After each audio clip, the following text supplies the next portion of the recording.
Welcome to the Saturday edition of the Box 8. I'm Adam McGrath and joined by Mark Olmos. Mark, Chinese New Year's race day. Looking forward to this event. Yeah, presented by Auto Classic BMW. Great sponsors of this day. And Adam, a really good festive day. A lot of red around. And I dare say, if you don't know what to back number 8. Lucky in Chinese culture, so should be a really good day on course. Plenty of fortune cookies, looking forward to that as well. Let's take a look at the conditions that we are going to be faced with. The Mooble Rail is out 6 metres, perfect weather there for racing as well. I'm expecting a really fair day. We've seen that with these type of conditions when the rail is out 6 metres. Let's get straight into race number 1, an event for the 2-year-olds and some nice types, Mark. Yeah, there certainly is. Also further to your point, after a lot of rain earlier on in the week, the track's dried out sensationally well. Let's get into this 2-year-old race though, Adam. Number 2, Frosty Beverage, ran home strongly last start. See May and over on the inside, time and our side together, a length and a half away. Coming around their heels is Driftwood Girl with her run, and down the outside is Frosty Beverage. At the 100 metres mark, Lucy May tackled by Driftwood Girl. Frosty Beverage, Driftwood Girl got ahead in front from Lucy May, and Driftwood Girl salutes.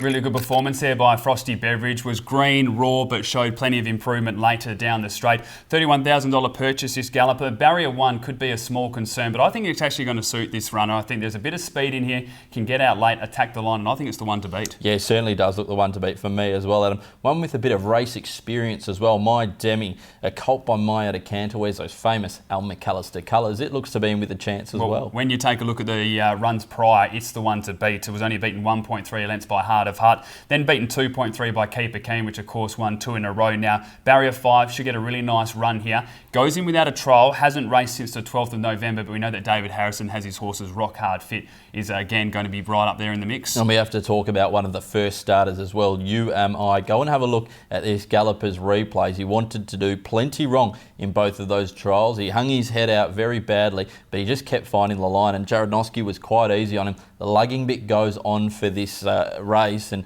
that looks to be the piece of gear that he needs to sort him out. 2-year-olds struggle with racing as it is, let alone down the straight at Pinjarra, so you'll see big improvement here as they do go around Ascot. It is the full brother to Spinder Wheels, which of course has won $338,000, so well bred. Barrier 4, Jared Noski in great form. It'll definitely play a part in this race, but I'm going to go with number 2, Frosty Beverage. From number 1, My Demi, 6, Chantilly Giant, and 5, UMI. Number 2, Frosty Beverage for me as well, Adam. From number 5, UMI, 6, Chantilly Giant, and 1, My Demi.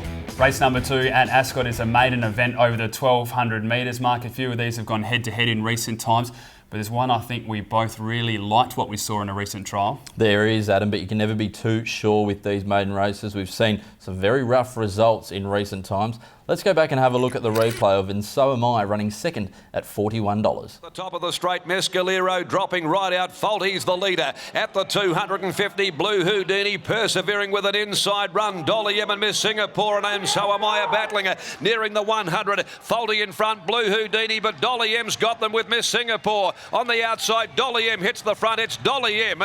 Dolly M got them. It was a nice performance on that occasion at a big price. There are 3 runners coming out of that race, It, Faulty and also Miss Singapore. There wasn't much between them, about a half length, but And So Am I thought was really impressive late. Was headed by Faulty and even Miss Singapore at one stage and then fought back late.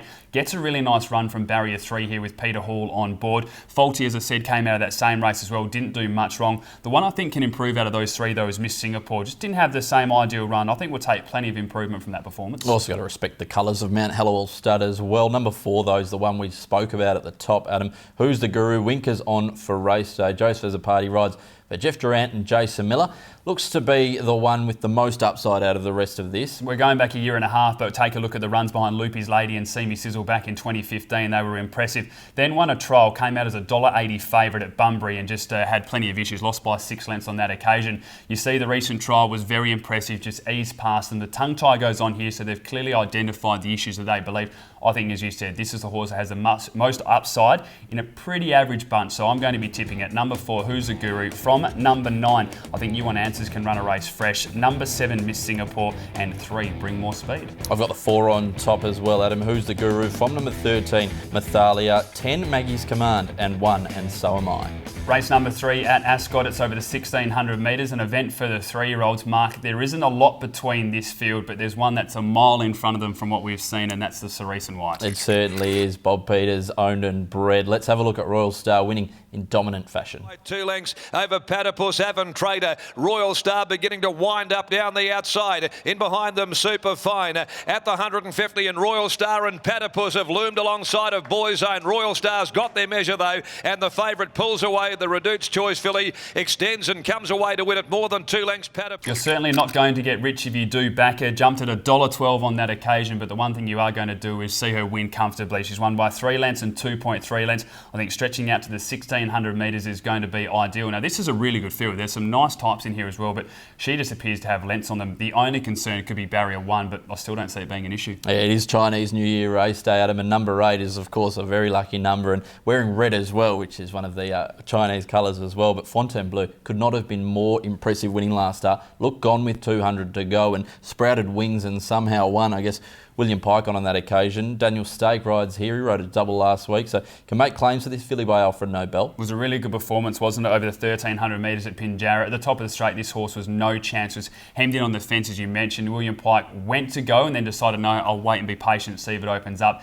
It did, but not until really late. Darren McCauley had already called Premium Reward home, and for good reason as well, because it was 3, 4, 5 lengths out in front of this horse, but jumped out late. And then William Pike, how many times have we seen him extend his hand and get a photo finish? This horse can improve from barrier 8, run on strongly. The 1,600 metres again is another benefit. Number 2, Cloak and Dagger, has been running very consistently in maiden class. Finally broke through last start over 1,600 metres. We've seen all of its previous runs run on from near back. Last start when it won, it sat outside of the leader and still showed a really nice turn of speed. So I'm expecting this galloper to go again with a little bit of cover. Yeah, they didn't want to lead on that occasion, but they were so slow away the rest of the field that Chris Parnham just decided, well, I'm either 3 wide here or I do move up and take that position. It was the difference. I don't know if that was the racing style was a difference. It was much better than them, but just helped keep it out of trouble and put it in that position. I'm with you. I think they'll try and get cover, sit a little bit closer, but it was certainly a nice performance, and from barrier 2, they should be in a lovely position. But it's going to take something dramatic, I think, for number 5, Royal Star, to be beaten. On top for me, from number 3, Duke Azza, 6, Friaresque, and number 1, Verve de Vega.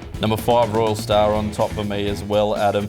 From number 8, Fontainebleau, 1, Verve de Vega, and 2, Cloak and Dagger. Race number 4 at Ascot, it's a 72 plus over the 2,200 metres mark. There's only the 9 runners in this race, but there is going to be plenty of speed. Yeah, and lots going on as well, Adam. Let's go straight into the replay, though, of 11 seconds winning all the way last start. Home, 11 seconds, kick well clear. At the 250, 11 seconds, pinched a big break. Out by 4 lengths on Gatting. And then King of Woo, Tarquin Shadow. 11 seconds, he keeps it going with 100 left to go.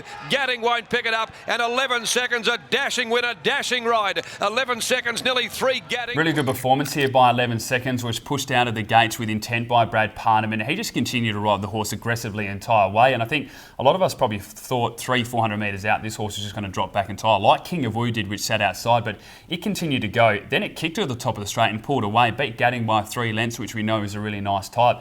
Now they step up to a 72 plus class. They go out to the 2,200 metres as well. And this horse showed that it's certainly up to this grade. The concern for me, though, is that Boladouge is in the race, which knows one way and one way only, and that's forward as well, as does Kirov Boy. So I think with all the speed in the race, it might set up for a horse that we both really like. Yeah, pre-selection's that mare. She's been very unlucky at her 2 most recent starts, and look, I think she should be turning the table on these.